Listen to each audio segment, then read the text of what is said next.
ননিদা, ননিদা, ননিদা। সঞ্জয়, এসো এসো। দাদা আছে তো বাড়িতে? হ্যাঁ হ্যাঁ আছে, এসো। ভালো আছেন তো বৌদি? হ্যাঁ হ্যাঁ ভালো আছি, এসো। এসো সঞ্জয়, এসো। এসো। ননিদা সারপ্রাইজ। এসো তোমরা বসো। কি সৌভাগ্য আমার। কেমন আছেন ননিদা? আছি ঠিকঠাক চলছে। আমি আসছি। আপনার তো জন্মদিন গেল 8 তারিখে।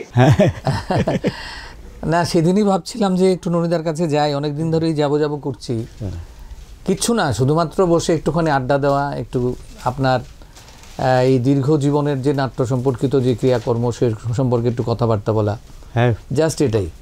মাঝখানে একটু বৌদির চা খাওয়া, বৌদি চা খাবো কিন্তু। আচ্ছা যেটা বলছিলাম, বলো। বলুন তো, এবার তো 73-এ বললেন না, 72 শেষ হলো। 72 শেষ হলো। তো কেমন কাটালেন এবারের জন্মদিন? না একদম সিম্পল, কারণ শরীরটা ভালো নাই তো। হ্যাঁ হ্যাঁ হ্যাঁ, ঘরে বসেই না জন্মদিনে কি একটা বিশেষ কোনো আলাদা কোনো ইয়ে তো হয়, একটা ফিলিংস তো হয় যে আজকে জন্মেছিলাম। হ্যাঁ হ্যাঁ, এটা তো হয়, এটা প্রত্যেকেরই হয় আমাদের। এটাও দেখতে দেখতে কিভাবে এত বছর কেটে গেল এটাই বুঝতেই পারলাম না। অবশ্যই পেছনের কারণ হলো নাটক। নাটক, হ্যাঁ হ্যাঁ, চাকরির পরেও, সংসার ইত্যাদির পরেও। আচ্ছা 73-এর মধ্যে কত বছর নাটক?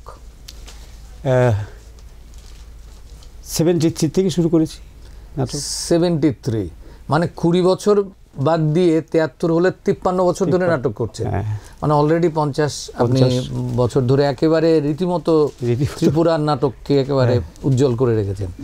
আচ্ছা যে জিনিসগুলো মানে আমাদের অবাক করে আর কি, সেটা হচ্ছে যে আপনার তো এমনিতে জন্মসূত্রে তো কোথাও কোনো রকম নাটকের ছায়া ছিল না পারিবারিকভাবে। একদম, যে অনেক সময় আমরা দেখি যে দাদু ঠাকুরদারা যদি এই সমস্ত যাত্রা বা নাটকের সঙ্গে যুক্ত থাকেন, তাহলে পরিবারের যারা ছোটরা রয়েছে পরবর্তী জেনারেশন, তার মধ্যে কিন্তু একটা প্রভাব পড়ে।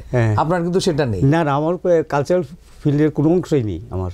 আচ্ছা, তো সেটা তো হলো বোধহয় ওই দুর্গাচৌমুনির যাত্রা অনুষ্ঠান দেখে।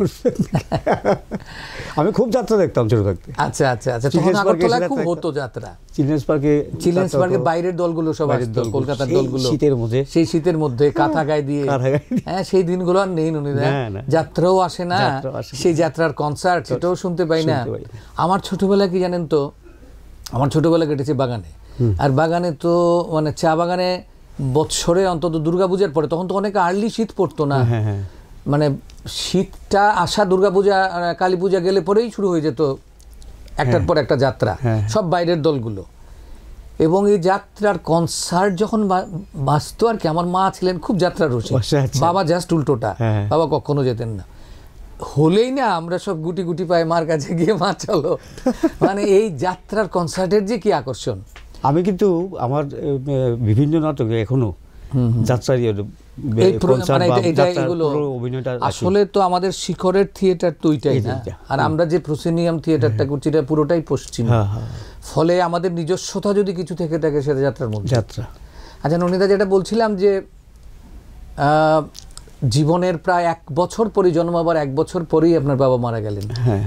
তো এই যে 1 বছরের স্মৃতিতে তো নিশ্চয়ই বাবার কোনো স্মৃতি নেই, ছবিতে হয়তো বাবা না, এটাও ট্র্যাজেডি, আমার বাবার একটা ছবিও নেই।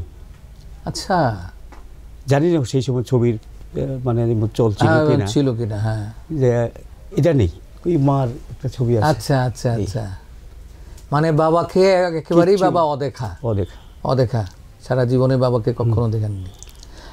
আরেকটা জিনিস হচ্ছে যে এই সময়টাতে পুরোটা সংসারে হাল ধরেছেন মা। আপনারা কয়জন ভাই বোন? আমরা বোন 3 জন, ভাই 2 জন। আপনি এর মধ্যে সবার ছোট? সবার ছোট, বাহ। এবং আরো আশ্চর্য যে আপনার কোনো ভাই কি ফোনই আছেন?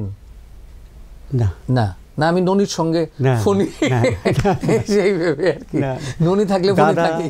দাদা হলো সবার বড়। আচ্ছা, মধ্যে 3 বোন, তারপরে সবার ছোট। আচ্ছা আচ্ছা আচ্ছা আচ্ছা। আর এখন আমাদের যে জেনারেশনের একমাত্র আমি আছি, বাকি সব চলে গেছে। আচ্ছা আচ্ছা আচ্ছা। এই গত বছর আমার ইমিডিয়েট বড় বোন গেল, মানে পরিবারের মধ্যে এখন আপনি? এখনই আমি আছি। 3, 4, 5 জন, মা নিয়ে 6 জন পরিবারের মধ্যে এখন আপনি আছেন। যাই হোক, আপনি এখন ভালো আছেন, ভালো থাকবেন, আরও অনেক দিন আমাদের সঙ্গে আমাদের মঞ্চে থাকবেন, কাজ করবেন, এটা আমরা সবাই আশা করি, ত্রিপুরা প্রত্যেকটা মানুষ এসে এটা আশা করে। আচ্ছা, যেটা বলছিলাম যে আপনার থিয়েটারে আসাটা তো প্রায় বলবো যে কি একটা হঠাৎ করে, একদম তাই না? একদম কোনো রকমের আগের থেকে কোনো প্রিপারেশন নেই, কিছু নেই, শুধু যাত্রা দেখতাম এইটুকু। হ্যাঁ, আর নাইট কলেজে পড়তাম। আমার যারা বন্ধুরা ছিল, ইভিনিং কলেজ, মহারাজা তখন বিবি ইভিনিং কলেজ, বিবি ইভিনিং কলেজ, ওইটাকে তখন নাটক বলতো। যাই হোক, তো কলেজে কি নাটক করেছেন? না না, কিচ্ছু না। আচ্ছা, তো ওই যে কয়েকজন বন্ধু বান্ধব মিলে বসতাম দুর্গাচরণের চার দোকানে। তো আপনার বন্ধু একজন মনু, একজন বন্ধু ছিলেন? এই যে গ্রুপটা নিয়ে শুরু করেছিলাম, এর মাত্র একজন আছে আর আমি আছি। আচ্ছা, বাকি সব। আচ্ছা আচ্ছা। তো ওই কালুদা কি আছেন, চায়ের স্টলের কালুদা? কিছুদিন আগে খোঁজ করেছিলাম, নেই। কালুদাও নেই, থাকারও কথা না, থাকার কথা না, আপনাদের থেকে অনেক বয়সে বড়। যাই হোক, তো একদিন হঠাৎ ওই যে চার দোকানে কত বসবো, তো মনু তারা খুব কাছে ছিল, চল নাটক করি। এই নাটক করি মাথাটা কার মাথা থেকে এলো? ওই না না, আমার মাথা থেকে। আচ্ছা, ওই যে এটা তো বাড়ি চলে। এবং যাত্রায় তো আপনার প্রথম অংশগ্রহণ হচ্ছে আপনার ইয়ে দিয়ে, প্রম্পটার হয়ে। প্রম্পটারের কিন্তু খুব গুরুত্ব ছিল, আগে সাংঘাতিক সম্মান ছিল, একটা পার্ট মুখস্থ করতে হতো। হ্যাঁ, প্রম্পটার আগে বলতো, তারপরে বলতো অভিনেতারা বলতো, এবং প্রম্পটারের নাম বলা হতো যে প্রম্পটারের বিশেষ ভূমিকায় রয়েছেন ননীদেব। না, ওইরকম আমার ক্ষেত্রে হয়নি না। আমি তো ওরা যে, আমি কথাটা বলি প্রেক্ষিতটা, যারা বন্ধু বান্ধব ছিল বা মা বাবা বাড়িতে আছে, শাসন আছে, একটা সময় বাড়িতে চলে যেত। আমি তো এতটা ইয়ে নেই, তো গিয়ে যাত্রা রিহার্সালে বসে থাকতাম। আপনি বেতন ছাড়া? হ্যাঁ, বসে থাকতাম। তো ওইখানেরই একজন, বইটা পড়বি, ওই দিন আইসে না আর কি, কেউ আসেনি, তো আচ্ছা পড়বো, ওই শুরু কয়েকটা। এর থেকেই হয়তো অভিনয়ের ব্যাপারটা মাথায় দেখে শুনে, প্লাস নাটকের পাঠ। আর একটা ব্যাপার ছিল, অন্যদের কাছ থেকে যেটা শুনেছি, ইয়ে নকল করতে পারতাম। যাত্রার অভিনয় কাউকে ফলো করতাম বা ইয়ে করতাম, বা যে কোনো গান একবার শুনলে গেয়ে দিতে পারতাম, এরকম ছিল আর কি। অন্যরা বলতো এটা, আমি জানি না। যার জন্য ওই একদিন হঠাৎ করেই চল নাটক করি। আচ্ছা, এই এখনও চল নাটক করি। সেই মস্তান দি গ্রেট নাটকের নাম, মস্তান দি গ্রেট। হ্যাঁ, মস্তান দি গ্রেট, রবীন্দ্র ভট্টাচার্যের নাটক, প্রথম নাটক। ওই বাঁধের উপরে মাচা বেঁধে অস্থায়ী মঞ্চ করে শুরু। আমাদের সময় একটা মস্তান কথাটা খুব চালু ছিল। হ্যাঁ, মস্তান ছিল 70-এর দশকে, 60-এর দশকে। তো এই মস্তান দি গ্রেট ওই রকম না, দিল পজিটিভ করতে। আচ্ছা, মানুষের দেখে পছন্দ হলো, শুরু করে দিলাম রিহার্সাল। তো নির্দেশনা আপনারই ছিল তখন? কি নির্দেশ করবো জানি না। তো এটা ঠিক, সবাই ওই যে বললাম, নকল করতে পারে, অভিনয়টা দেখাতে পারে, এই যে করতো আর কি। তা আরম্ভ করলাম 5-6-7 মিলে শো করলাম। পরে কেউ যারা অভিভাবক ছিল আমাদেরকে খুব একটা, যেহেতু আড্ডা বেশি, খুব একটা ভালো ছিল, এরা মানে পিটিটা খুব ভালো করেছিস, করতে থাক। এই যে একটা মানে ছবিটা পাল্টে গেল। হ্যাঁ, এর 2 মাস পরেই নাটক একটা ধরলাম। আচ্ছা, আর ওইখানে বাদে প্রচুর লোক হতো, কিছু তো ছিল না তখন, যাত্রা হতো, তো একটু মাইকিং করে দিলেই প্রচুর লোক। তখন যে নাটকগুলো করতেন, একই মানে যাত্রার ফর্মে, মানে 4 দিক খোলা থাকতো না 3 দিক বন্ধ? 3 দিক খোলা থাকতো। 3 দিক বন্ধ থাকতো, একদিকই খোলা থাকতো, মানে আমাদের ওই মানে প্রসিডিয়ামের মতো। আচ্ছা, আর ওইগুলো যে স্কুলের শাড়ি, এইগুলি দিয়ে করা হতো, বাড়ি বাড়ি থেকে চকি এনে, এরকম আর কি। এই বেঁধে বেঁধে তখন যা হতো আর কি। তখন তো রবীন্দ্র ভবন ছিল। ওইগুলির নাম ভুলে গেছি, গুপ্ত ব্রাদার্স টাদার্স, এরকম মেকআপের জিনিস পাওয়া যেত। আচ্ছা, চাকা যেটা আমরা মাখি ইয়েতে জল দিয়ে নিজেরাই করে নিতাম। আর ওই গোফটোপ লাগানো, কি যেন একটা নাম ছিল, এটা কি একটা নাম ছিল। আর ওই যে চন্দন মাটি বা এরকম কিছু, কি একটা নাম ছিল, ভুলে গেছি। আর একটা ওই যে কেটে কেটে গোফটোপ বানায়, ক্র্যাপ যেগুলো, হ্যাঁ, আর আঠা এইগুলি দিয়ে নিজেরাই করে নিতাম। সেই থেকে শুরু না ইয়েটা। পরবর্তী সময় তখন রবীন্দ্রভবন হয়েছে মাত্র বেশি দিন, 1973। এটাই তখন আমাদের সবার মধ্যে কিন্তু একটা নাটক, শুধু নাটক। তো চল হলে করি। এবং লক্ষ্যটা হচ্ছে কি করে রবীন্দ্র ভবনে করা যায়, একটু হলে করি। তৃতীয় না তুই হলে করলাম, আচ্ছা রবীন্দ্র ভবনে করলাম। আচ্ছা, এই একটু আর কি। সাংসারিক তো খুবই তখন প্রচন্ড দুর্দশার মধ্যে দিয়ে চলছিল, যেহেতু বাবা নেই। কথা বলে লাভ নেই, এই কথা, এইসব কথা যে স্ট্রাগল করেছে আর কি, আমি না শুধু আমার মা, এটা সাংঘাতিক কথা। তারপরে হঠাৎ করে মাও চলে গেলেন। হ্যাঁ, মাও যখন ক্লাস 11-এ পড়ি মা চলে গেলেন। তার মানে যখন আপনি কলেজে পড়ছেন তখন মাও নেই? না, তখনই ওই ছোট ছোট বাচ্চারা টিউশন করতাম, এই করে কোনো রকমে সেগুলো। মানে কি যে পরীক্ষাতেও বই ছিল না, তো ওই মনু তারা ছিল না, ওদের থেকে নোট করে হাতে লিখে বই করতাম আর কি। তখন তো 11 ক্লাস, হায়ার সেকেন্ডারি ছিল। তারপরে মানে কলেজ তো কমপ্লিট করলে না, জীবনটাই আসলে অন্যরকম হতে পারতো আর কি। ক্লাস 9-এ যখন পড়ি তখন আমাদের স্ট্রিম গ্রুপ না তো, কমার্স, টেকনোলজি, সায়েন্স। তো আমার খুব টেকনিক্যালি খুব ছিল আর কি, খুব শখ বা ইচ্ছা আছে। তো 9-এ উঠে টেকনোলজি নিলাম। আচ্ছা, কিন্তু এইটা পড়তে গেলে কিছু বই আর কিছু ইনস্ট্রুমেন্ট কিনতে হয়, এগুলো আর কিনতে পারিনি। ফিজিক্স টিজিক্স, তাই ওই ছেড়ে কমার্সে এলাম।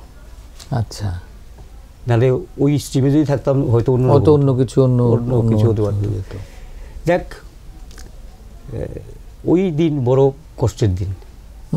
তো সেখান থেকে যে আপনার রোজগারের ব্যবস্থাটা কি করে হলো? ওই যে ভাই ছিল তো, দাদা ছিল, দাদাও তো পড়াশোনা করেনি। আচ্ছা, ঠিক আছে না, ওই যে বললাম না কালচারাল কোনো কিছুই নেই, পড়াশোনাও নেই। তো দাদা একটু কীরকম ছিল আর কি, ওই দুই ভাই মিলে কোনো রকমে চলে যেত। তারপর কলেজে এলাম। কলেজে আসার পর তখন খুব পড়ার ব্যাপার না, চাকরির দরকার, যে কোনোভাবেই হোক চাকরির দরকার। তো তখন রিফিউজি রিলিফ বাংলাদেশ 71, তো রিফিউজি ডিপার্টমেন্ট একটা খুলেছিল তখন, ওইখানে একটা চাকরি পেলাম, ওই টেম্পোরারি চাকরি আর কি। আচ্ছা, চলে গেলাম ধর্মনগর। আচ্ছা, পড়া শেষ, পড়ার হলো না, তো ওই চাকরি আবার চলে গেল 72-তে। মানে রিলিফ চলে গেল, চাকরিও তো নেই। ওই তখনই যে যাত্রা রিহার্সাল বসে থাকতাম, ওই শুরু 73 থেকে ওই নাটকও শুরু হলো, ওইদিকে চাকরিটাও গেল, আবার 74-এ পেলাম। আচ্ছা, ওই রেফারেন্সে 74-এ পেলেন। আচ্ছা, কৃষি দপ্তরে, যেটা মানে গেলাম খোয়াইতে। কিন্তু আপনার মানে আপনি যখন গেছেন, আমি তখন খোয়াই আগরতলা, আমি তখন কলেজে পড়ি 76 থেকে। তো আপনি বোধহয় আসারামবাড়িটার দিকে কোনো একটা জায়গাতে, তকসাইয়া, হ্যাঁ, চাম্পাহরের দিকে, ওইখানে কৃষি দপ্তরে আপনি তকসাই একটা অর্চার্ড ছিল, ওই অর্চার্ডের পোস্টিং। আচ্ছা, আর থাকতাম চাম্পাহর। আচ্ছা, ডেলি 3 কিলোমিটার যাওয়া, 3 কিলোমিটার আসা। হ্যাঁ, তকসাই মানে তো দুর্গম পাহাড় তখন একদম। কিন্তু তকসাইয়া অর্চার্ডে বসে বসে কাঁদতাম নাটকের জন্য। নাটক কিচ্ছু নাই, তো কিচ্ছু নেই, বিশেষ করে সন্ধ্যার পরে তো কাটতই না সময়, দিনের বেলা বাগান টাগানে ঘুরে যায়। এই জন্য চাম্পাহরে থাকলাম। আচ্ছা, চাম্পাহরে একটা আছে, তো চাম্পাহরে প্রত্যেক বছর পূজার পরে যাত্রা হতো। অদ্ভুত। ওই যেখানে যখন আমি গেলাম চাকরি করতে, বাগান মাস্টার ডাক্তার, আদিবাসীরাই করতেন, বাগান মাস্টার ডাক্তার। এখানে যখন দেখলাম যে পূজার পরে একটা যাত্রা হয়, মিশে গেলাম যাত্রার সঙ্গে। তখনও ওই দেখানো টাকানো ইত্যাদি ডাক্তার, যাত্রার মাস্টার। তো ওইখানে বসে বাগান মাস্টার, যাত্রা মাস্টার। তো করলাম বছর 1-2টা নাটক করলাম। নাটক করার পরে চলে এলাম খোয়াইতে। কি জানি আমার উপর কি আশীর্বাদ, আমার অফিসার ওই হাতে ট্রান্সফার হয়ে এলেন খোয়াই শহরে। ওইটা ট্রান্সফার বলে না, মানে এটা জাস্ট মৌখিক অর্ডার চলে এসে। মানে উনি যখন আমার বাগানের খাতাপত্র মেনটেন করে দেখলেন একবার টোরে গিয়ে, ওনার খুব পছন্দ হলো, ও তোমার এখানে থাকতে পারো, তুমি চলে এসো। আমার জায়গায় আরেকজনকে দিয়ে আমাকে ওইখানে নিয়ে অ্যাকাউন্ট সেকশনে বসিয়ে দিল। আচ্ছা, তখন হলো খোয়াই দেখলাম অফিস কম্পিটিশন হয়, এই স্বর্ণযুগ খোয়াইয়ের। হ্যাঁ, অফিস কম্পিটিশন হয়, বিভিন্ন গ্রুপের নাটক হয়। তো অফিস কম্পিটিশনের সময় প্রত্যেক অফিসে নোটিশ দেয়, যারা যারা উৎসাহী, এত ডিপার্টমেন্ট ভাগ ছিল না, অফিস খোয়াই রিক্রিয়েশন ক্লাব। তো এক জায়গায় নোটিশ আমরা অফিসে যখন এলো দেখে গেলাম রিহার্সাল, যেখানে রিহার্সাল হয়। মনে আছে পুরনো সিনেমা হল তো একই জায়গা আছে, ওই যে পুরনো সিনেমা হল বলতে এটা হরিমন্দিরের পাশে, যেটা পুরনো টাউন হল, যেটা টাউন হল না, সিনেমা হল আছে না, সিনেমা হলের উল্টা দিকে আমি বলছি, এখানে রিহার্সাল হতো আর কি, জ্যোতি সিনেমার উল্টা। হ্যাঁ, উল্টা দিকে। তো এখানে গিয়ে দেখলাম পরিচয় হলো হিরুদা, বীরেন্দ্র সিনহা, তারপর সমীর রায়, অভিক চক্রবর্তী, নীরেন ঘোষ, কানুদা করুণা মোশন, তো বিজন ভৌমিক। তা ওনাদের সঙ্গে দেখলাম যে আলোচনা হচ্ছে, নাটক হবে, কী নাটক হবে, অফিস কমিশনে নরক গুলজার। তা আমাকে তো কেউ চেনে না, আমি এতে বসে আছি। তো হঠাৎ করে হিরোরাজ জিজ্ঞেস করলো, আপনি কোন ডিপার্টমেন্টে? এগ্রিকালচার।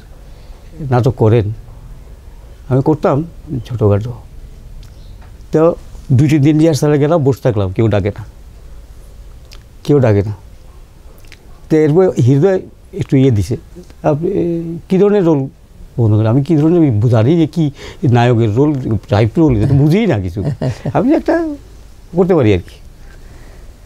তো প্রথমে একটা মোস্তানের রোল দিল, নেংটি রোলটার নাম, এই নরক গুলজারের, যেটা পরে শ্যামলবাবু করেছে। চিত্রগুপ্ত পাওয়া যাচ্ছিল না খুঁজে, চিত্রগুপ্তরা কেউ করবে? ব্রহ্মা, আশিস মোদক, জমা আমরা আগরতলায়, মিলন সাহা। তো চিত্রগুপ্ত একদিন বলে যাচ্ছে চিত্রগুপ্তটা করে। তো চিত্রগুপ্ত যখন করতে থাকলো রিহার্সাল, ওদের খুব পছন্দ হলো। তো চিত্রগুপ্ত উনি করবেন। শেষে যখন মঞ্চচর্চিত হলো, খোয়াইতে আমার নামই পড়ে গেল চিতু। যেমন চন্দন সেন কোনোদিন আমার নাম ধরে ডাকি না, কোনোদিন নাম ধরে আমার চিতু, এদিকে আসো, আমি তো ডাকতাম প্রভু। আচ্ছা, আমি একটা কথা বলি নন্দা, আমি তো আপনার অভিনীত নাটক দেখেছি কিছু, বেশ কিছু, আপনার নির্দেশিত নাটকও দেখেছি প্রচুর, কিন্তু আমার কাছে কিন্তু আজও শ্রেষ্ঠ চিত্রগুপ্ত। আরে এর প্রসঙ্গ করবে, দেখো কিভাবে চলে আসে। পরশুদিন একটা ছেলে আমাকে ফোন করেছে, রাজীব ভট্টাচার্য নাম। আচ্ছা, খোয়াইছে। রাজীব কলকাতায় থাকে এখন? হ্যাঁ, কলকাতায় থাকে। কেমন আছেন? তো আমি চিত্র বুঝতে পারি না, ওই এত বছর আগের অভিনয়, এত বছর পরে আমার সঙ্গে কোনো যোগাযোগ নাই, কত বছর। আপনার কথা খুব মনে হচ্ছে, তাই আজকে ফোন করলাম, কেমন আছেন? ওই আর কি, চিতু। এবং চন্দনদা মৃত্যু অবধি চন্দনদা আপনাকে চিতু। এরপরে তো আগরতলায় চলে এলেন না, খোয়াইতে আপনি বেশ কিছুই নাটক করেছেন। বেশ কিছু সারথীর সঙ্গে করেছি, সারথীর সঙ্গে। আর একটা ক্লাব কি যেন কসমিক ছিল, করেছি। এই যে হিরোদা করাতো কসমিক ক্লাব, একটাই নাটক, এবার রাজার পালা। আর সারথীতে করলাম কি চাপাডাঙ্গার বউ। এই তো আরো একটা গ্রুপ আছে। আগরতলায় কবে এলেন? আগরতলা 79 ডিসেম্বর। 74 ডিসেম্বরে গিয়েছিলাম, 79 ডিসেম্বর আবার 5 বছর পরে। তো এখানে তাহলে কি এই যে আপনার নাট্য জীবনে যেটা শুরু হয়েছিল আগরতলায়, তারপরে এই যে খোয়াইতে যাওয়াতে, খোয়াই যখন আপনি চলে এলেন তো তকসাইপাড়া থেকে, এই যে সময়টা, এই সময়টাও কিন্তু আপনাকে কিছুটা তাহলে মানে অন্তত আমি বলবো যে নাটকের ক্ষেত্রে কিছুটা আপনাকে তৈরি হতে সাহায্য করে। হ্যাঁ, অবশ্যই। কারণ ওইখানে তো বিভিন্ন জনের ডাইরেকশানে কাজ করেছি, বিভিন্ন অভিনেত্রী যারা এখনও আছে, দেখা হয়, সবারই বয়স হয়েছে আমার সময় যারা করতো আর কি। তোমার সঙ্গে দেখা হলো ইয়েতে, শেখর স্মৃতিতে আমরা কালচারাল ক্যাম্পেইন থেকে আয়োজন করতাম। প্রথম বছরই আমরা গেলাম, কি সমুদ্র সন্ধানে না কি জানি একটা নাটকের নাম। হ্যাঁ, এটা বোধহয় 80 বা 81 যেই বছর থেকে চালু হয়েছে সেই বছর 80তে বোধহয় 80 না 81। আচ্ছা, এরপর তো শেখর স্মৃতি। এবং তখন আপনি কাব্যলোকে, কবিতালোক থেকে বোধহয়, কবিতালোক থেকে গেছিলেন। আচ্ছা, এই যে আমি বলছি আগরতলার যে আপনার আশাটা, আসার পরে আপনি কখন কিভাবে আগরতলার যে আপনার স্ফুরণটা যেভাবে একেবারে, এটাও অদ্ভুত, এটাও কিছু লাখও ফেভার করে। আসলে আমি যখন আমি যখন এলাম না এখানে, তো তখন ছিলাম লেম্বুঝরা, মানে ট্রেনিং হয় আমাদের 1 বছরে, ওই ট্রেনিংয়ে গেলাম। তো এইখানে এসে দেখলাম যে ইন্টার অফিসটাও সাংঘাতিক বড় ব্যাপার, তখন বিশাল ব্যাপার। তো খয়ের নাটক হলে দেখতে যেতাম। খয়ের প্রতি আলাদা একটা দুর্বলতা ছিল সাংঘাতিক। তো কারণ 2বার খয়ের থেকে জয়েন করেছি, একবার নরগুলজার, এরপর এবার সনাতনী কথা। তো এখানে আমাদের ডিপার্টমেন্ট নাটক করে, এগ্রিকালচার ডিপার্টমেন্ট। তো লেম্বুঝরাতে ডেলি প্যাসেঞ্জারি করতাম আর কি। ওরা যে রিহার্সাল করে ঘরে বসে থেকে তখন জিজ্ঞেস করে না, তখনকার যে সব অফিসাররা মিলে করতো আর কি। আচ্ছা, অফিসাররা বা অন্য স্টাফও ছিল, কেউ চেনে না, যার সোর্সে চেনার কথা সেও চেনায়নি। কিন্তু যে খোয়াই আমার একটা প্রোডাকশান, আমাদের একজন অ্যাকাউন্টেন্ট তখন কিছুদিনের জন্য ট্রান্সফার হয়েছিলেন, উনি খোয়াইতে আবার অভিনয় বা ডাইরেকশনের নাটক দেখেছেন। উনি এসে খোঁজ করলেন ওই লোকটা কই, নাম ধরে, যে ও তো ভালো নাটক করে, আমাদের ডিপার্টমেন্টের মানুষ, ও কোথায়? তখন খোঁজ পেল যে আমি লেম্বুঝরা আছি, আমাকে খবর দিল, এলাম। তো এরপরের বছর যে নাটকের মিটিং হয় না, তো উনি আমাকে এসে বললেন আপনার নাম আমি প্রপোজ করবো ডিরেক্টর হিসেবে, আপনি কিন্তু না করবেন না। আমি তো ঘাবড়ে গেছি, তো আমাদের ডেপুটি ডিরেক্টর ডাইরেকশন দেয়। আচ্ছা, তো আমি তো চুটি তীরে পলিটিক্যালি ভাগ থাকে না ডিরেকশনের মধ্যে। তা আমি আমার পাশের স্টাফে জিজ্ঞেস করলাম উনি কে, কয়ে চিনেন না? আরে বাপরে বাপ, উনি হিরণময় রায়। আচ্ছা, তো উনি যদি বলেন আপনি না করবেন না। তো মিটিংয়ে আমার নাম প্রস্তাব হলো, আমি আর না চুপ করে বসে আছি। তখনই সেটা 80 তখনই হলো ওই যে জাজমেন্ট কেমন করে নাটক, ওই রাজদর্শন হলো। আচ্ছা আচ্ছা, এটা কম্পিটিশনে না, এটা টেস্ট মিউজিক কলেজে হইলো।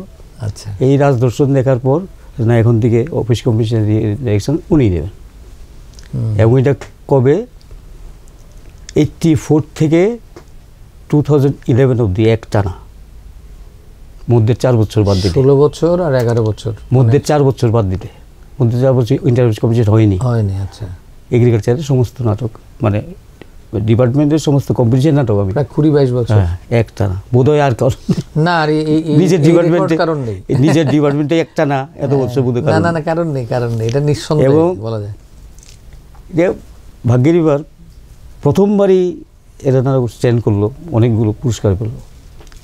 পরের বছরই নাটক ফার্স্ট হলো, বীরাঙ্গনা। তো এইভাবে চলতে চলতে অনেক পুরস্কার পেলো, যার জন্য বোধহয় সরিয়ে দেয়নি আর কি। আমরা যতই বলি পুরস্কার নাম ম্যাটার না, কিন্তু যখন কম্পিটিশনে যাবো ওটা একটা ম্যাটার তো করে। আমাদের কৃষ্ণনগর সেক্রেটারি যে তখন ছিলেন নরহরি গোস্বামী, ওই হিরণবেদা লোকে বলতো এই ফুলাডারে দেখে রেখো, এই ফুলাডারে বললাম ছাইল না, এইগুলোই কথা বলতে একটু ইয়েতে না। একদিকে যেমন আপনি অফিস কম্পিটিশনে প্রচুর নাটক করেছেন এবং সেগুলো মানে রাজ্যের প্রতিযোগিতার ক্ষেত্রে, অন্তত অফিসের ক্ষেত্রে প্রচুর পুরস্কার এনেছে, অনেকবার আপনার নাটক প্রথম স্থান হয়েছে, এগুলো তো আছেই। এর পাশাপাশি আমাদের যে মানে সামগ্রিকভাবে যে আমাদের রাজ্যের নাট্যচর্চা, যে বিভিন্ন দলগুলো যে নাট্যচর্চা করছে, যেটা একটা ধারা চলছে, এর মধ্যেও তো আপনার একটা বিশেষ অবদান রয়েছে সারা জীবন ধরে। এই কৃষি দপ্তরের কাজের সঙ্গে সঙ্গে আপনি কোন দলের সঙ্গে যুক্ত হলেন?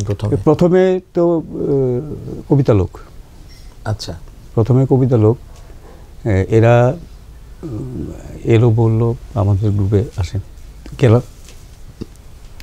তো কবিতা লোকের বেশ কিছু নাটক সব খেয়াল নেই, কারণ পাশাপাশি তখন কবিতা লোক ডিপার্টমেন্ট এই চলতে থাকতো, যেটা এখনো একটা জায়গায় আমি আটকা নাই। যারা বলে তখন একটা নাটক কি সর্ববিদ্যা বা এরকম মহাবিদ্যা বিশু ছিল এটাতে, চমৎকার কবিতা লোকের প্রোডাকশন।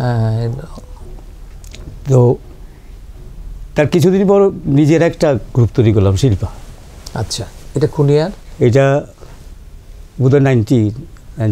তাহলে এটাই আপনার আগরতলায় আপনার হাতে গড়া প্রথম দল না, প্রথম দল যে ওই যে দুর্গাচৌমনি, এটা কিন্তু নাম ছিল কিছু, শিবির। এটা যেই তখন তো যেমন আমি চাকরি পেয়ে চলে গেলাম, মনু গেল ওখানে, এই চাকরি করে শিবির ভেঙে গেল। তো ওইটা ছিল প্রথম, শিল্পা করলেন। হ্যাঁ, প্রথম। এরপরে শিল্পার থেকে তো টানা বেশ কিছু প্রোডাকশন। একই অবস্থা, শিল্পাতেও অনেকগুলো ছেলে মেয়ে, ছোট ছোট ছেলে মেয়ে ছিল, এরাও যার যার কাজে হওয়াতে তখন একটা বিরক্তি এসে বলল আর কি, যে করে পারবো না, কি করে পারবো না, মানে গ্রুপের এই হেন তেন এর চাকরি, ওইটা একটা ছন্ন ছাড়া হয়ে গেল, শুধু কাজের কারণে, অন্য কারণ না, মতবিরোধ তা না, শুধু যার যার কাজের কেরিয়ারের জন্য। তখন আর রিহার্সাল দিতে পারি না, হয় না, কেউ আসে না, এমন ছিল না ক্লাবটা। তখন তো একটা বিরক্তি হতো না, যেখানে পারি কেন নাটক করবো, নিজের গ্রুপের আর দরকার নেই, প্লাস ফাইন্যান্স, অর্থনৈতিক ব্যাপারগুলো। একটা গ্রুপ একটু হয়তো দেখে থাকবে, আমি যে নাটক করি একটু বাজেট বেশি থাকে, একটু বেশি থাকে, এগুলো তো আর গ্রুপের পক্ষে সম্ভব না। কিন্তু অফিসিয়ালি এগ্রিকালচার যেমন আমি যে কোনো ধরনের নাটক দিয়ে গেছি, যত খরচই হোক, কোনোদিন না নাই। আমার ডিপার্টমেন্টের একটা সাংঘাতিক বড় ব্যাপার, কোনোদিন কারণ বড় এক ইতিহাস দেখেছি কিনা জানি না, তৎসময় ওই কার্লমার্কস মানে সিপাহী বিদ্রোহ নিয়ে আর কি। আচ্ছা আচ্ছা। তৎসময় বিশাল টাকা, ওই পোশাক আশাক থেকে শুরু করে, যেটা পরে স্টেট ব্যাংক করেছে, মানে এই 2015-তে বলো। আচ্ছা আচ্ছা আচ্ছা। যেই 85 আর 15 আবার স্টেট ব্যাংক করেছে। আচ্ছা, এই শিল্পার পরে তো আপনি অনেকগুলো দলে, যদিও আপনার হয়তো ওইভাবে দলের একেবারে সাংগঠনিকভাবে আপনি যুক্ত না, কোনো সময় উদার থাকেন না, শিল্পা ছাড়া কোনোটাতেই থাকেন, এরপরে আর থাকিনি, কোনো সাংগঠনিকভাবে থাকেননি। কিন্তু যারাই বলেছে, এটার মূল কারণটা হচ্ছে, একটা হচ্ছে আর্থিক, দলের আর্থিক অবস্থা, আর দলীয় যে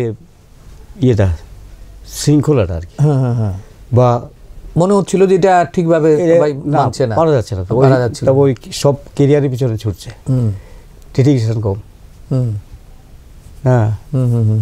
এই আর না ননিদা, এটা কিন্তু আমাদের এখানে এটা একটা মানে যারা আমরা থিয়েটার করি ত্রিপুরার, আমাদের কাছে এটা একটা বিরাট প্রতিবন্ধকতা, যে দল যখন আমরা গড়লাম, তারপরে ছেলে মেয়েগুলো আস্তে আস্তে যখন তাদের জীবন জীবিকার প্রশ্ন আসে, তখন কিন্তু সবাই আস্তে আস্তে শুধু জীবন জীবিকার প্রশ্ন তো মেনে নিতে হয় না, মেনে নিতে তো হবে না। শুধু জীবন জীবিকার প্রশ্ন হলে মেনে নেওয়া যেত, কারণ বিকল্পর অভাব নেই। বিশেষ করে আমি কাউরে অপরিহার্য এটা ভাবিনি, উনি পারবেন না সে, কিন্তু আঁকড়ে বসে থাকে, তো ছাড়বও না, করবো। আচ্ছা আচ্ছা, ওই সমস্যাটা অনেক তিক্ত অভিজ্ঞতা আছে। পরবর্তী সময় এক লেটেস্টে কিছু দলের সঙ্গে সাংগঠনিক খুব ইনভলভ হয়েছি, তো প্রচণ্ড ব্যথা পেয়েছি, খুবই ব্যথা পেয়েছি। আপনি অনেকগুলো দলের সঙ্গে পরে মানে সাংগঠনিকভাবে যুক্ত না হলে অনেকগুলোর সঙ্গে প্রায় অনেক দিন কাজ করে, অনেক দিন। কিছু ক্ষেত্রে দলগুলোর একটু নামগুলি, কিছু ক্ষেত্রে ভীষণ ব্যথা পেয়েছি, ভীষণ কষ্ট পেয়েছি, নাম বলি না। আচ্ছা, নাম বলি না, এটা আন্দাজ করতে পারো। আচ্ছা, যে এরারে হয়তো চেয়েছি যে তোমরা কিছু করো, আমি তো আর কতদিন তোমরা করো। তো পরবর্তী সময় এমন কষ্ট পেয়েছি যে মনে হয় যেন ভুল করেছি, আবার এখন মনে হয় না ঠিক করেছি। ওরা কাজ করছে তো মানে একটা দল দাঁড়িয়ে গেছে তো। হ্যাঁ, এগুলো আবার ওই যে ব্যথা পেয়েছি বললাম, এগুলো স্বাভাবিক, একটা সময় লাগে তো, পরবর্তী স্বাভাবিক, এই তো হওয়ার কথা, ঠিক না? এই তো হওয়ার কথা, একদিন দাঁড়াবে, বড় হবে, ক্যারিয়ার তৈরি হবে, তা আমাকে কেন মনে রাখবে? তবে কি, বাহ, বৌদি চা নিয়ে এসছে, চলুন এবার চা খাই। এটার জন্য তোমার মতো হয়েছে কিনা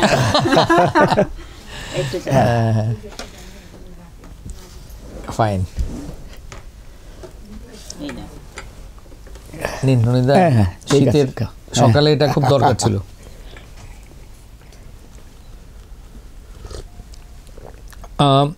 যেটা বলছিলাম আর কি, আগে বলো চাটা ঠিক আছে, একদম ফার্স্ট ক্লাস বৌদি, ফার্স্ট ক্লাস। এইবার বলো। আচ্ছা, যেটা বলছিলাম যে আপনি তো অনেক দলে কাজ করেছেন। শিল্পা নিজের প্রতিষ্ঠিত দল ছিল, তারপরে অনেকগুলো দলে কাজ করেছেন, এখনও কাজ করে চলেছেন। সেই সঙ্গে সঙ্গে অনেক অফিস রিক্রিয়েশন ক্লাবগুলোতে কাজ করেছেন, আপনার নিজের দপ্তর কৃষি দপ্তরে কাজ করেছেন। তো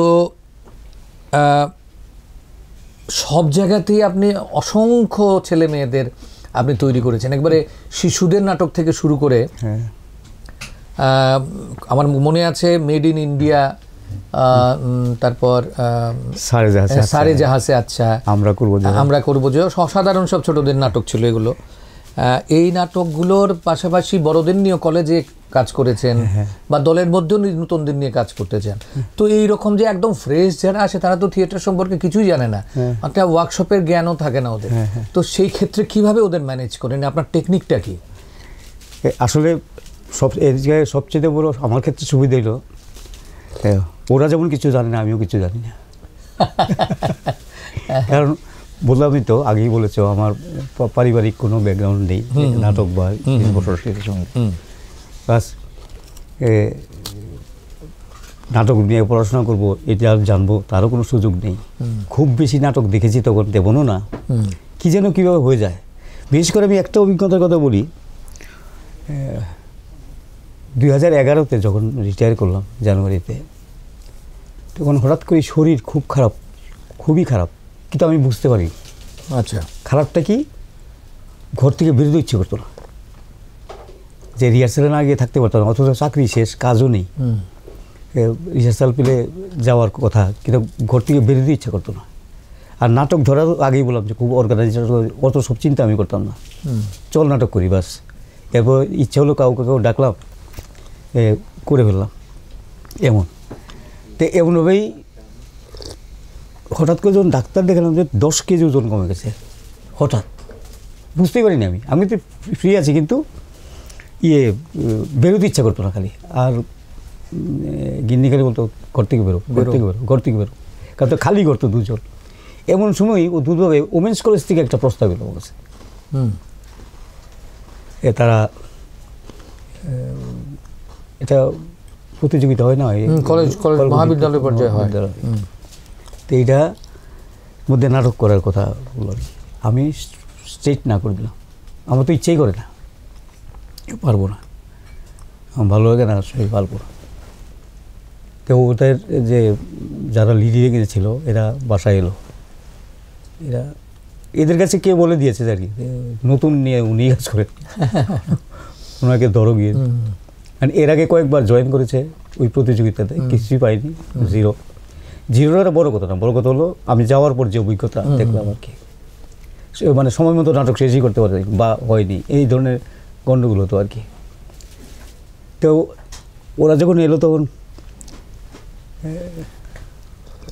খুব পজিটিভ, মানে নাটকের ক্ষেত্রে নিজে করে না বৌদি, হ্যাঁ ভীষণ, না তুমি যাইতেই।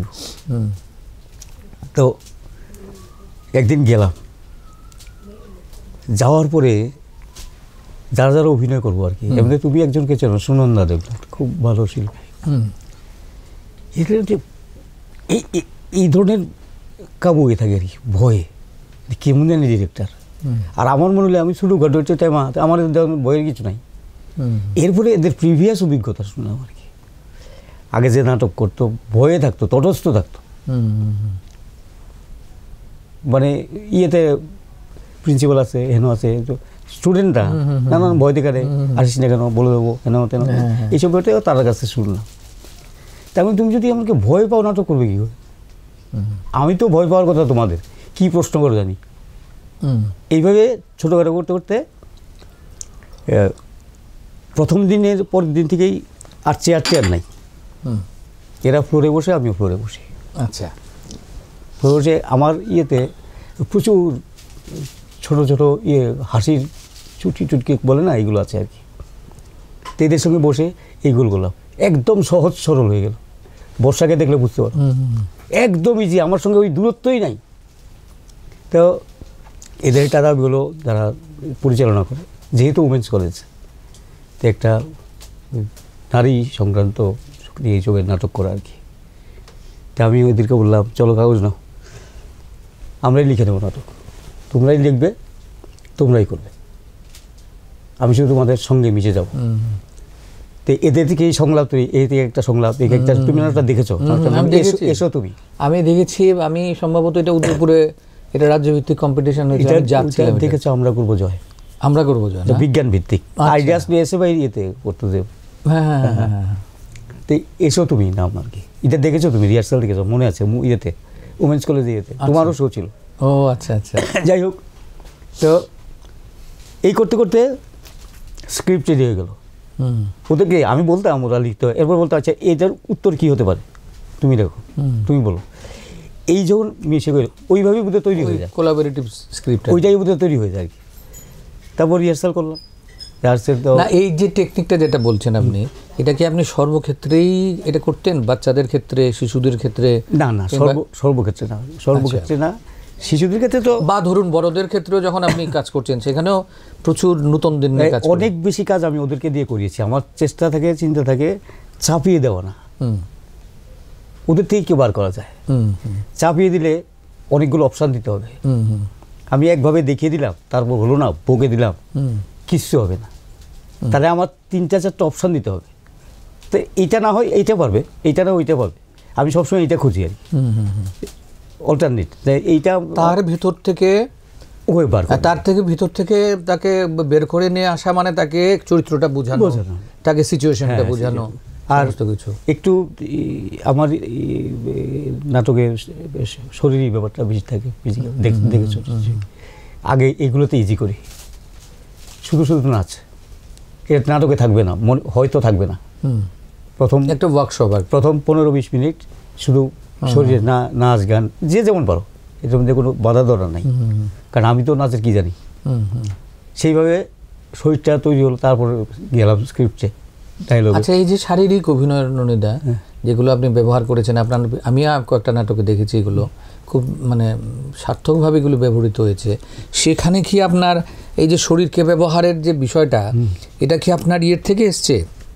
মানে ধরুন আমাদের যারা ছিলেন, বাদল সরকার খুব ব্যবহার করতেন, তারপরে বাদল সরকারই সুযোগ্য আরেকজন ছাত্র এইচ কানাইলাল মণিপুরে তারা ব্যবহার করতেন। তাদের প্রভাব কি আপনার উপরে কিছুটা ছিল? আমি বাদল সরকারের কিছু দেখেছি বলে মনে পড়ে না। আচ্ছা, সরকারের ফর্ম জানি, শুনেছি, জানি না। আর কানাইলালের একটাই নাটক আমি দেখেছি, আগরতলা।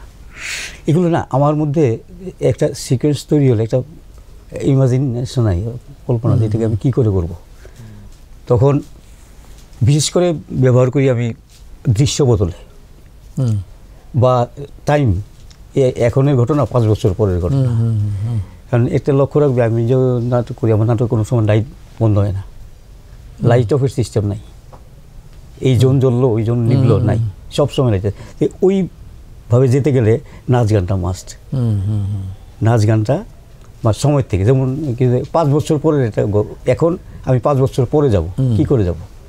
তাহলে ওই লাইট অফ করলাম, আরেকটাতে গেলাম 5 বছর পরে, ট্রানজিশন হিসেবে না, আমি ওইটাতে যাই না, আমি যাই অভিনয়ের মাধ্যমে, অভিনয় ছন্দ গানের মাধ্যমে যাবে, ওইভাবে যাই আর কি।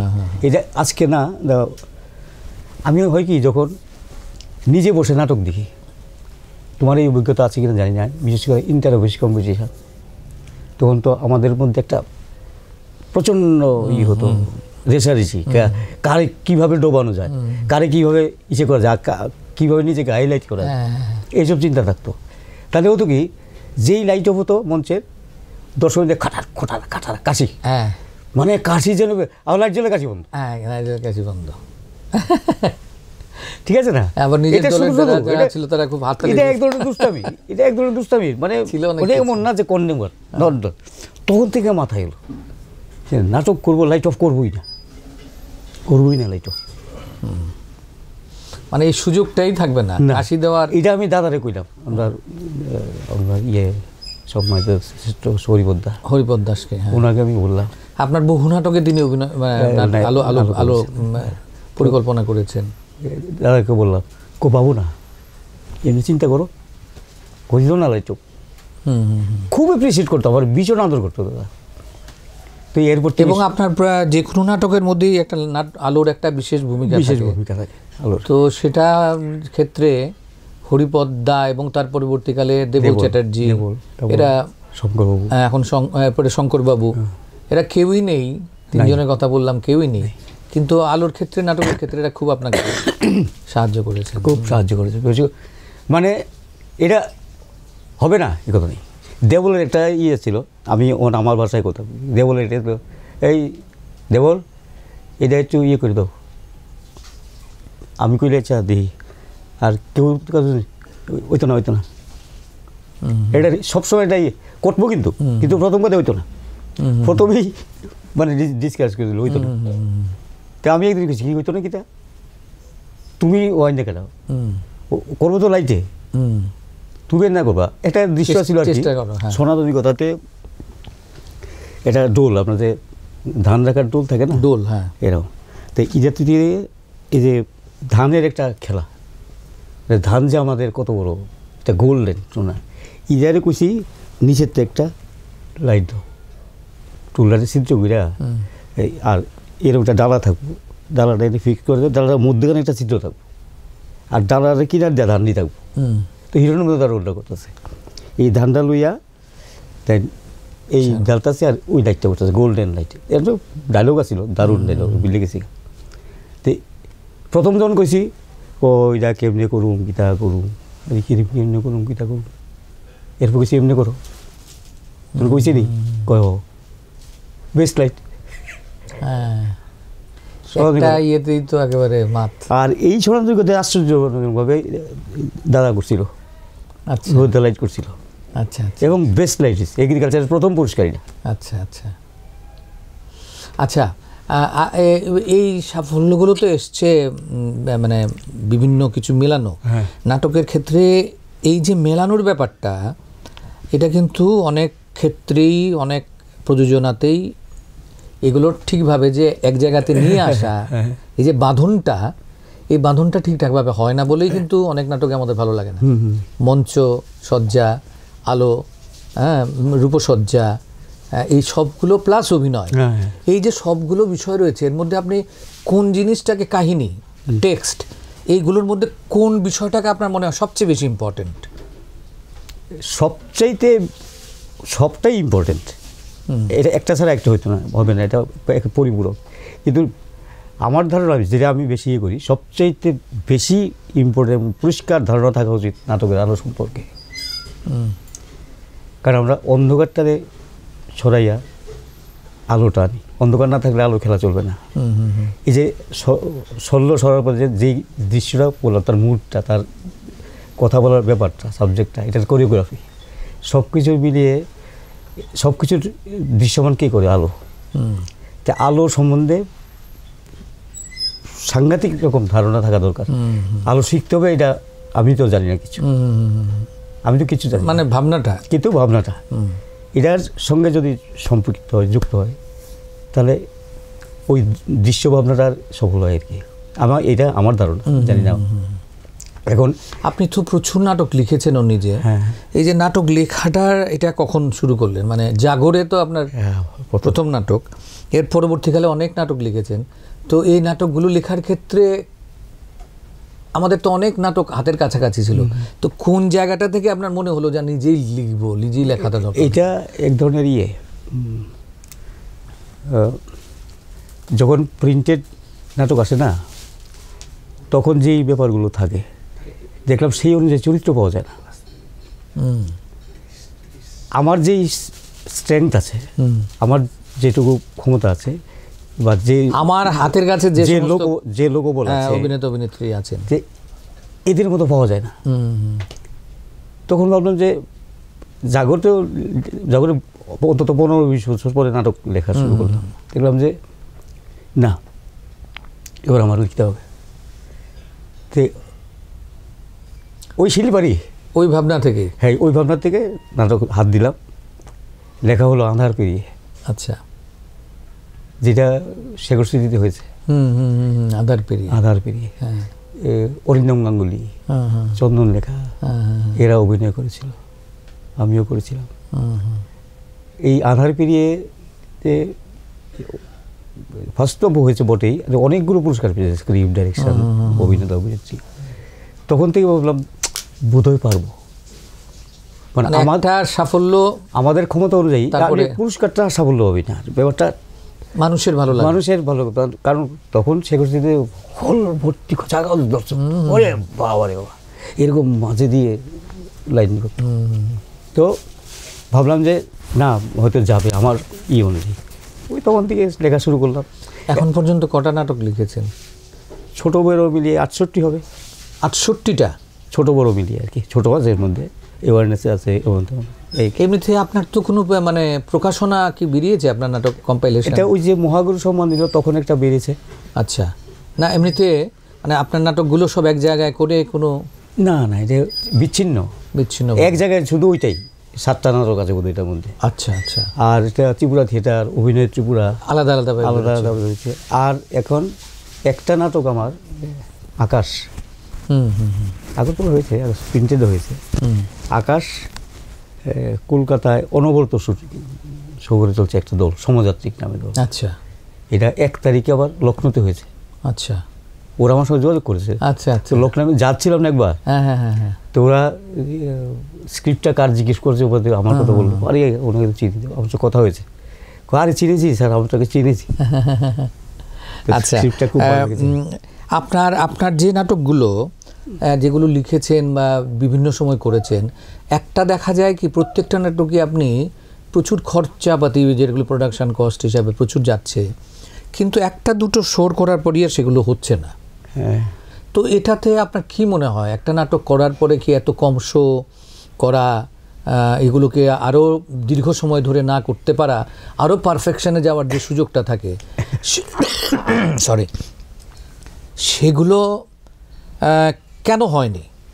না, এটা আমরা তো একটা নাটকের সাফল্যকে সেভাবেও বিচার করি অনেক সময়, মানে কতটা বাইরে হয়েছে, কতটা রাজ্যে হলো। হ্যাঁ, সেই ক্ষেত্রে নাকি আপনার কেন?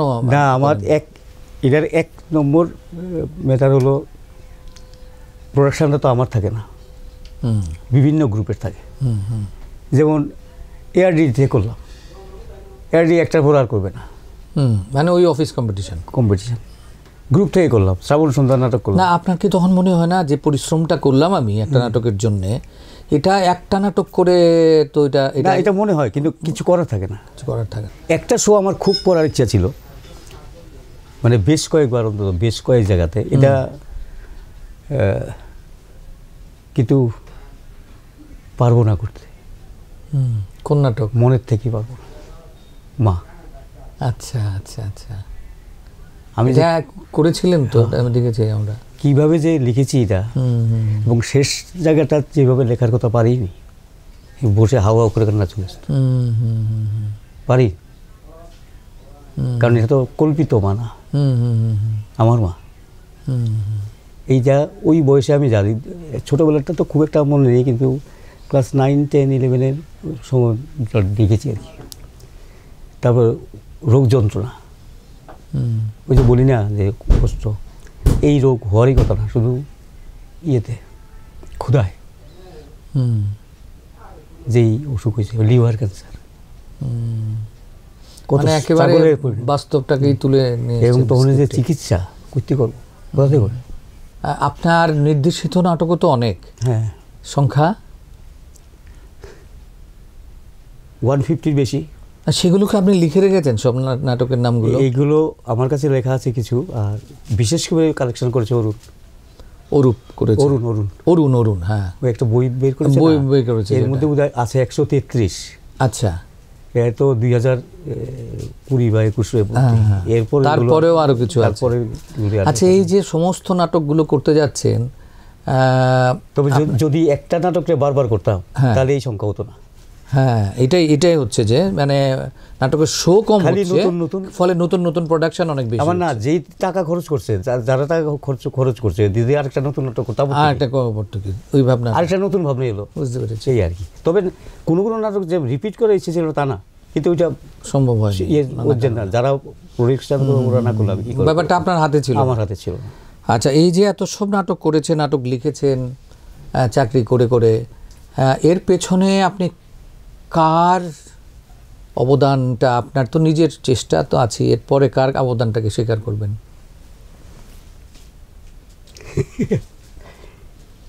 এ তো আমার জীবন সঙ্গী, উনি না থাকলে কিছু বৌদি ছায়াপাল আর আমার মেয়েরা, আপনার 2 মেয়ে, এরা যদি সময়টা আমাকে না দিত, কত সময় একটা নাটক রিহার্সাল করলে যদি 30 দিন রিহার্সাল দিই, 3 ঘন্টা, 2.5 থেকে 3 ঘন্টা যদি প্রতিদিন যায়, কত ঘন্টা যায়, কত সময় যায়, এই সময়টা তো ওরা আমাকে দিয়েছে সংসারের কত কাজ। এবার এই যে মেয়েরার পড়াশোনা ইত্যাদি সব তো উনি দেখেছেন। যদি আমি এইখানেই বলতে থাকতাম, অবশ্যই আমরা তো এটা জানি যে কোনো পুরুষদের ক্ষেত্রে সাফল্যের পেছনে একজন মহিলা থাকেন, তো সব ক্ষেত্রে যেটা প্রযোজ্য হয় তা না, কিন্তু আপনার ক্ষেত্রে আমার মনে হয় একেবারে 100%। কারণ কি, সে এ তো সবসময় নীরব, এর বিদ্রোহ করে না তা না, কি সাইলেন্ট, বিদ্রোহটাও সাইলেন্ট। আর এই যে কি যন্ত্রণা, বিশ্বাস করুন, কারণ কথা বললে তো কথা বলা যায়, না বললে কি বলবো। বৌদিকে কি আপনি নাম ধরে ডাকেন? না না, আমি তো একদম ঘরোয়া কথা, আমি মনে রাখি, ও আমাকে তাই ডাকে। আচ্ছা আচ্ছা আচ্ছা, বাহ বাহ, আমাদের সবচেয়ে প্রিয়তম একটা শব্দ মনা। বিশেষ করে আমরা যারা পূর্ববঙ্গীয়, আমাদের কাছে মনাটা খুবই আমাদের আদরের ডাক। আপনারা দুজনকে ডাকেন, বোঝা যায় যে এতে আপনাদের সংযোগটা কত গভীর, কত আন্তরিক। এই সমস্ত শব্দ দিয়ে বোঝানো যায় না এটা। এরা যদি সময় না দিত বা তার পড়াশোনার দায়িত্ব, ইয়ে তো বাজারটা, এই যে 11 পরে যেটা গেলাম সকাল 9টায়, তখন তো একবার আপনি হাসপাতালে যাচ্ছেন, বেরিয়ে আবার নাটক করছেন, আবার হাসপাতালে, এরকম চলছিল। সকাল 9টায় বাড়ি থেকে বেরিয়ে রাত্র 10:30 11টা বাড়িতে ফিরেছি। এই যে ব্যাপারটা, আপনার এটা কি করে সম্ভব? আমি তো এটা কোনোভাবেই ভেবে পাই না যে এটা কি করে একটা নাটককে সরিয়ে রেখে আরেকটা নাটককে মাথায় নেওয়া এবং সেটাকে ঠিকঠাকভাবে সেই অভিনেত্রীদের। এটা জানো তো, আসলে আমিও জানি না, বিরাট এদের 1 বছর যখন নাটক করলাম, একটা নাটক 500 বছর আগে, চৈতন্য চরিত, একটা রিহার্সাল, আরেকটা রিহার্সাল 200 বছর আগে, সিপাহী বিদ্রোহ, বা কত বছর, 200, আরেকটা হলো মডার্ন একদম শ্রাবণী। তো 3টা মুহূর্ত এই যে ইতিহাসের সঙ্গে কানেক্ট করা, সেই সময়টাকে ধরা হইছে, চৈতন্য চরিত্রে পড়াশোনা করতে হইছে। আর এই ইতিহাসের তো বলেই লাভ নেই। আমার মনে হয় আমাদের রাজ্যে তো এইরকম কাজ করার মানে করেননি কেউ, ক্ষমতাও কতটুকু আছে আমরা মানে খুঁজে পাই না কাউকে। আপনি যেটা মানে করেছেন, মানে নতুন নতুন কাজ, নতুন ভাবনা, এগুলি আপনাকে একদম ফ্রেশ, নতুন চেহারা আছে আর কি, একদম নতুন চেহারা ওরা। তো এই হলো যে আমি বাসাতে এলে টায়ার্ড হয়ে যাই, কাজটা ছাড়া থাকলে টায়ার্ড। রিহার্সালে যতক্ষণ কাজে আছেন, নাটকে আছেন, ততক্ষণ সুস্থ। আর ওই গালি দেয়, এতক্ষণ সব ঠিক, বাড়িতে এলেই শরীর চলে না। আচ্ছা, আরেকটা যেটা জিনিস জানতে চাই, যেটা প্রচুর অনেক দিন, অনেক নাটক, অনেক দল, অনেক ছেলে মেয়ে আপনার হাত দিয়ে বেরিয়ে গেছে, যারা এখন কাজ করছে রাজ্যের বিভিন্ন ক্ষেত্রে, বিভিন্ন দলে, কেউ হয়তো করছে না। তো এই সমস্ত করে বর্তমান সময়ে দাঁড়িয়ে আপনার কি মনে হয়, আমরা 20-30 বছর আগে যে জায়গায় ছিলাম, থিয়েটারকে আমরা কতটুকু এগিয়ে যেতে পেরেছি, বা কতটুকু ভবিষ্যৎ আমাদের কতটা আশ্বস্ত করছে যে এগিয়ে যাবে? কারণ জাতীয় স্তরে কিন্তু আমাদের রিফ্লেকশন এখনও কিন্তু তেমনভাবে নেই। তো সেই যে ভাবনাটা, সেই বিষয়টা, সেই ভবিষ্যৎটা, এটা আপনার চোখে কেমন? এটা একটা গ্যাপ আছে টেকনিক্যালি বা সমস্ত ক্ষেত্রে, যতটা আধুনিক বা যতটা আমরা যেইভাবে কাজ করেছি, আলোর এত ইয়ে ছিল না। আর যেটা আমরা আলোত করতে, হরিপদ্দা ওনার মাথার থেকে যে জিনিস বেরিয়েছে, ওইটা আর কাজ ছিল না, যার ধরুন সংকুলন কম থাকা সত্ত্বেও সাংঘাতিক ব্যাপার। এটা ভাবা যায় না, একটা 2 রাত্রি নাটক, 2 রাত্রি নাটক, একটা রেল ট্রেন, মনে হচ্ছে হুবু একটা ট্রেন যাচ্ছে মঞ্চ দিয়ে। টেকনিকটা অতই না, মাথা দাদার কীভাবে করেছে কল্পনাই করে যায় না। একটা ট্রেন ছুটছে, ট্রেন সামনে একটা মেয়ে ছুটছে, তো ওইটা, তো ওই সময়ও ওই উন্নতি ছিল মাথার, হৃদয়ের। এখন হয়েছে কি, যান্ত্রিক উন্নতি হয়েছে। ডেডিকেশন দিতে কমে গেছে। ভয় ভয় শুধু এই জন্যে। তুমি নাটক করে রিহার্সাল অ্যাটেন্ড করো, বোঝো না। আমি মধ্যে মধ্যে বলি আমি তো ডিরেক্টর না, আমি গেট কিপার। দরজা খুললে আমি বয়ে থাকি। তো যতই এগোক না, এই যে নতুন জেনারেশনের মধ্যে যারা নতুন ছেলেমেয়েরা কাজ করতে আসছে তাদের ক্ষেত্রে একটা হচ্ছে কি বলছেন যে ডেডিকেশনটা তাদের কাছে কম, আর একটা কি আমার ধারণা সিনসিয়ারিটি, হ্যাঁ, পাংচুয়ালিটি, হ্যাঁ, এরকম এই বিষয়গুলো এগুলো কম থাকে। এগুলো তো নাটকের ক্ষেত্রে যেহেতু দলবদ্ধ কাজ, আমি ওই দিনেও বলেছি যে প্রার্থনা না করো, সুযোগ আটকে রেখে লাভ কি, তোমার প্রচুর বিকল্প আছে। এটা বলছিলাম যে একটা হচ্ছে যে সম্মিলিত নাট্য প্রয়াস একটা আগরতলায় তৈরি হয়েছে 15টা দল নিয়ে, এবং প্রতি মাসের দ্বিতীয় শনিবার আমরা অভিনয় করছি, সব দলগুলো করছে। সেই একইভাবে প্রভাবিত হয়ে ধর্মনগরেও একজোট বলে একটা সম্মিলিত প্রয়াস মানে একটা তৈরি হয়েছে। তো এই যে দলগুলো যে সম্মিলিতভাবে কাজ করছে, এটা আপনি কি মনে করেন ভবিষ্যতের জন্য এটা কতটা সম্ভাবনা তৈরি করতে পারে? এটা একটা বিষয়। আর একটা জিনিস হচ্ছে যে প্রফেশনালিজম আমাদের এই রাজ্যে সেন্ট্রাল গভর্নমেন্টের কিন্তু স্কিম রয়েছে,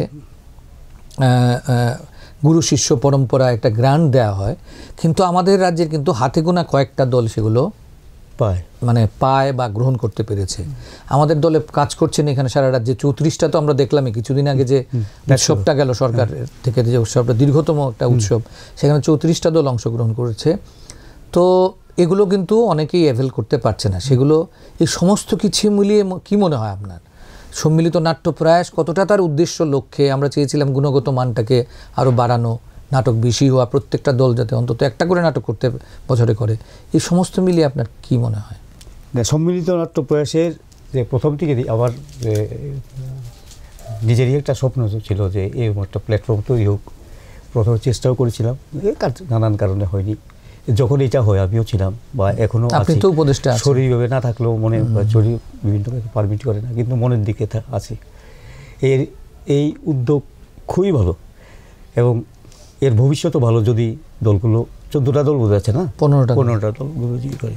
শুধু আমার একটা এটা অন্যভাবে নিও না, আমার যেটা মনে হয় আমি খোলাখুলি বলি। অবশ্যই সম্মিলিত নাট্য প্রয়াসে যে নাটকগুলি হচ্ছে এগুলো বারংবার মঞ্চস্থ হওয়া, তো বারংবার বলছে আমাদের এখানে দর্শক কজন যে একই নাটক বারবার দেখবে, ঠিক আছে না? এটাকে যদি একটু ভাবনায় আনা যায় আর কি নতুনভাবে, যে না সম্মিলিত প্রত্যেকটা নতুন প্রোডাকশন করতে হবে না, প্রত্যেকটা বলছি না, একবার হোক দুবার হোক, এর বেশি না। যেহেতু বছরে এক একটা টিম বোধহয় 1.5 বছরে একবার আসে, তো 1.5 বছরে একবার আসলে এটাতে তো একটা নতুন নাটক করা যায়, আর বাকি 1.5 বছর তো অন্য দিকগুলো করা যায়। না এটা হয় কি না, অনেক সময় ধরো ইচ্ছা হয় আর সম্মিলিত নাটক করে আজকে একটু শরীরটা ভালো লাগছে যাবো, কি নাটক ওইটা আর কি দেখা মানে 2-3 বার তখন উদ্যমটাই নষ্ট হয়ে যায়। এটা আমার ক্ষেত্রে বলি, সবার ক্ষেত্রে না এমন হতে পারে। আবার এমন নাটক আছে তো কয়েকবারই দেখতে ইচ্ছে করে, দেখলে আসমিটা না। আমি ওই অর্থে বলছি না, নাটক সবই ভালো হচ্ছে, সবই ভালো, শুধু এইটুকু আমার এটা বক্তব্য থাকবে আর কি, যদি বছর অন্তত একটা নতুন নাটক। হ্যাঁ ননীদা, অনেক কথা বললাম, একটুখানি আমার প্রশ্নের একটা শেষ দিক রয়ে গেছে যে এই নাটককে আমরা কোনোভাবে কি নতুন নতুন ছেলেমেয়েরা যারা আসছে তাদেরকে কি কোনোভাবে কি আমরা তাদের আসা যাওয়ার ভাড়া বা একটা নাটক করার পরে কিছুটা আর্থিকভাবে তাদেরকে একটু সাহায্য করা, এগুলো কি কতটা আমরা করতে পারি? কি করতে গেলে কি করা উচিত আমাদের? এগুলো প্রত্যেক গ্রুপের ক্ষমতার উপর নির্ভর করে, প্রত্যেক গ্রুপের সোর্স অফ ইনকাম কী বা কীভাবে টাকাটা দেওয়া হবে, কীভাবে টাকাটা ম্যানেজ হবে। টাকা এলে তো টাকা দেবে, আমি তো এটা দেখি না। আমি এত বছর ধরে করছি, গ্রুপও করেছি, যে কাউকে টাকা দেব প্রশ্নই ওঠে না, খরচই তো শেষ হয় না। এই দিন একটা মানে মনের ইচ্ছার বিরুদ্ধে, শরীরের ইয়ের বিরুদ্ধে ওই কয়েকদিনে একটা নাটক করলাম, এটা সম্পূর্ণ রিহার্সেলও যেতে পারিনি, টুকটাক করে কোনো রকম ইয়ে করে, সেটা 54,000 টাকা খরচ হয়েছে। কোত্থেকে দেবে টাকা?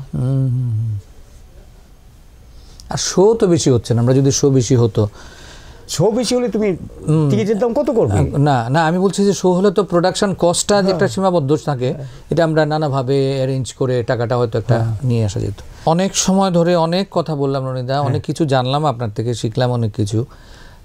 সেটা হচ্ছে যে এত দীর্ঘ সময় ধরে নাটকের সঙ্গে যুক্ত থাকা, এবং আপনি এখনও যুক্ত রয়েছেন, সবচেয়ে বড় যেটা যে এখনও আপনি এই 73 বছর বয়সেও আপনি নাটকের মধ্যে একেবারেই মানে যুক্ত কাজ করছেন।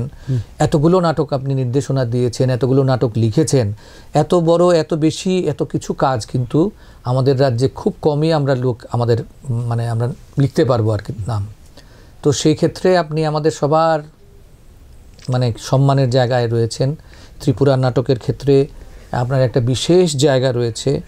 আমরা এখন তো আমরা স্মরণ করবই, এবং আমরা চাইব যে আপনার এই দীর্ঘ জীবন যতদিন আপনি আছেন আমাদের সঙ্গে, আপনি কাজ করে যান, আপনার সুস্থ এবং মানে সক্রিয় ভূমিকা যাতে নাটকের সঙ্গে থাকে। আমার তো প্রথমে এর তো কিছু বলার জন্য ধন্যবাদ।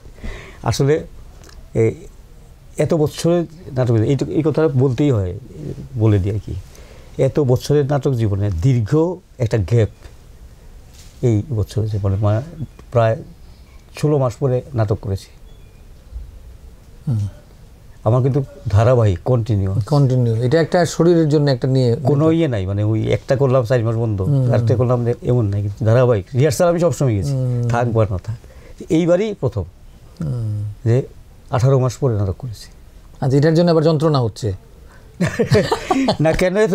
তাহলে আরো 2টা নাটক করতে পারতাম, এবং ভবিষ্যতেও না। এখন যেহেতু শরীরটা এরকম, আপনি একটু ধরে বেঁধে সময়টা ওইভাবে ভেবে বছর অন্তত একটাই করুন, কিন্তু শরীরের উপরেও ঝুঁকি না নিয়ে আমাদের সঙ্গে থাকুন। শরীরের উপরে ঝুঁকি না নিলে তাই একটু বইয়ে থাকলে শরীর খারাপ হয়ে যাবে। আচ্ছা, রিহার্সাল আচ্ছা আচ্ছা, এমন আর কি। আচ্ছা, আমি তাই আসলে কোনো কাজ না থাকলে যেটা হয় আর কি, একসময় একটা ডিপ্রেশন নেই বলে দেখি। এর লিগে শুভেচ্ছা রাখো যাতে করতে হয়। অবশ্যই অবশ্যই শুভেচ্ছা রইল। আপনি দীর্ঘায়ু সুস্থ জীবন কামনা করছি। আপনাকে অনেক অনেক ধন্যবাদ আগরতলা দূরদর্শনের পক্ষ থেকে। ধন্যবাদ। নাটকে থাকুন, সুস্থ থাকুন।